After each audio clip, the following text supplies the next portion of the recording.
Ah, pero ikaw siya, parang na-adjusted ka na no, sa mga ginagawa mo mga sexy scenes na parang baliwala na lang sa'yo. Parang, let's do it. Parang sige, it's part of, para pagkakain ka, di ba? Kailangan mo lang ng kutsara. Parang gano'n, para Oo, hindi ganun. kailangan ng kamay or tubig para syempre, para hindi ka mabulunan. Parang ganun pagtingin ko. Ganun ba yun, Sean?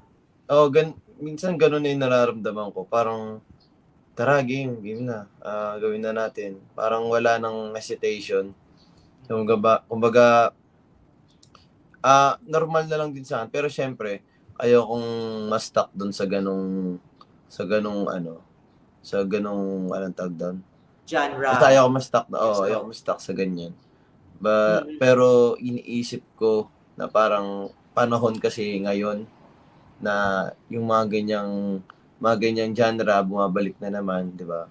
Kasi Mm-mm. kumbaga ang Viva, sila uli yung nagbalik ng mga ganyan, mga parang katotohanan na pelikula, 'di ba?